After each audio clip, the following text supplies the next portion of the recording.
Hello YouTube, it's Rom from Ramen Noodles TCG, and yesterday I played in Farfa's Genesis Open 3 event. I brought this Adventure Purrely deck with me, and I finished in the top 8. So, the Genesis Open series of tournaments, they're best of one, so I built this deck around best of one. As you can see, the side deck is full of nonsense. This is just random stuff that I played against, and I'll use this to talk about my matchups when I get to that.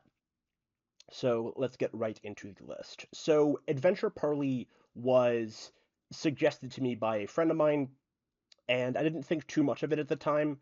I was still pretty miffed about the Purrely changes. Purrely Noir moving to 33 really hurts this deck.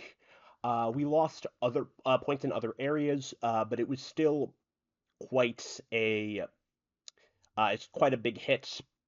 Um, Purrely moving to 10 and Purrely moving to 7 wasn't quite enough to offset the point totals. So yeah, the deck has more points than before, but in a best of one environment, Purrely is incredibly strong because many decks have problems dealing with Purrely Noir. So that's why I decided to play this. Adventure pairs really well with Purrely because you have so many memories that just summon your guys from deck that you don't need to normal summon them. So the adventure cards also provide you with extra discard fodder for your Purrely memories. That's another piece of synergy as well. Illegal Knight becoming free, the entire adventure engine becoming free, and then having Griffin Rider bumped up to 50 is a big change from the last list. Um, Using Illegal Knight as your big adventure boss works out quite well for Purrely. It enhances your going second capabilities because you're able to give your opponent an Illegal Knight in attack mode and then perform the Happiness OTK on it by reducing its attack with a Purrely Happiness, protecting it with Battle from Delicious Memory, and then slamming into it over and over again, reducing your opponent's life points to 0. So, yeah, we're playing 3 cats this time. We needed to cut down on points so we could play everything else. So I cut the second Purrely. We don't need more normal summons, like I said. Even when I was playing 2 of this, I felt that in the pure Purrely build that I had before, and in Radiant Purrely, you didn't need more normal summons. So, um, yeah, 3 cats is perfectly fine. We are playing now 3 Sleepy Memory. That's a nice thing that we are able to play now. The full 3 Sleepy Memory and 2 Streets for our points. We're able to play the full lineup of 12 memories. This makes this deck very, very consistent, which is quite nice. I like having the consistency here. Sleepy Memory being able to draw cards.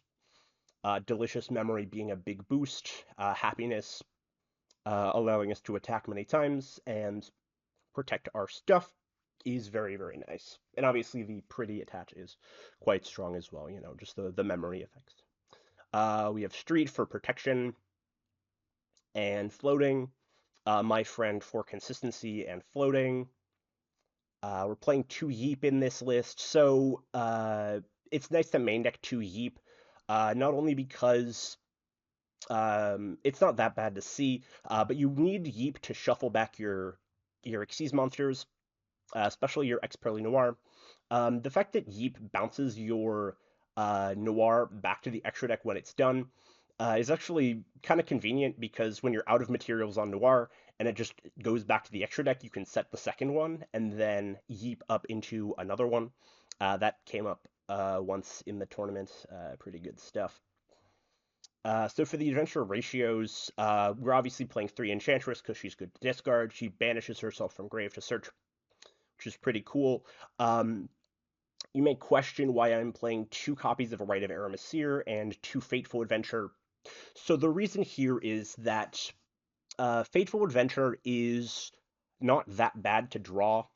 It's quote unquote a brick, but it still does what we need it to do. You can use Adventure to search Enchantress and then discard it. Enchantress gets you right, and then right will get you the token, which Faithful will trigger to get you Draco back. So, it still does the adventure line, just without the illegal knight. It gives you that +1 discard. Um, yeah, it still gives you the discard there. Um,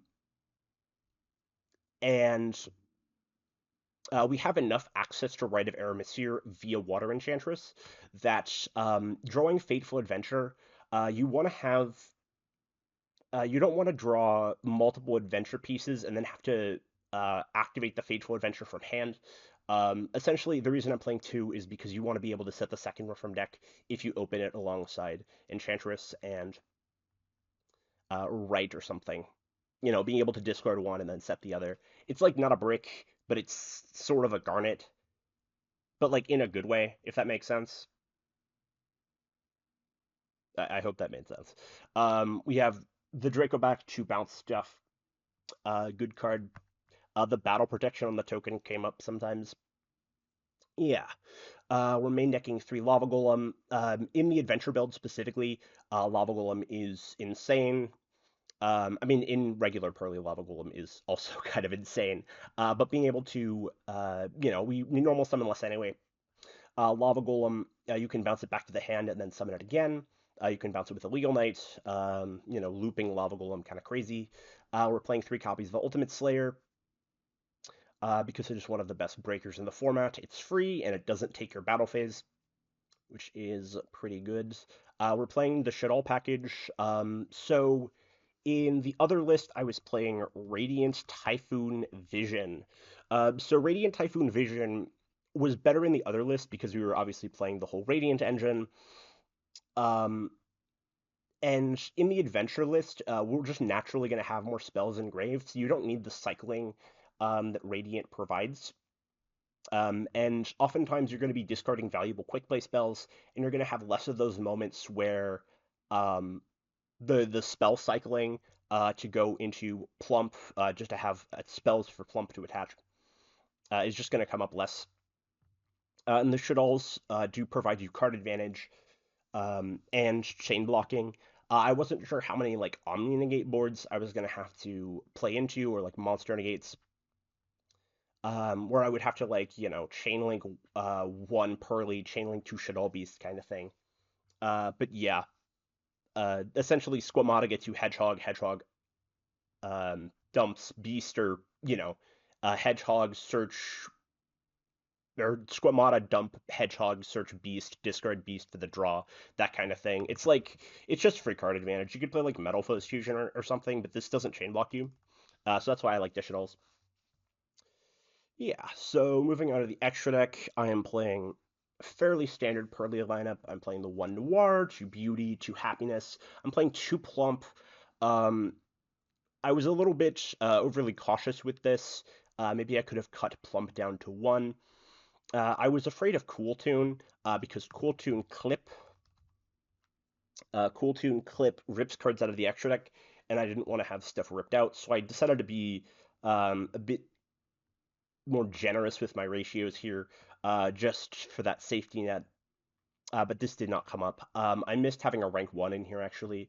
I would have preferred to have a rank 1 instead of the second plump. Maybe like, I don't know, Ensemble Robin, perhaps? That would have been kind of nice. Yeah.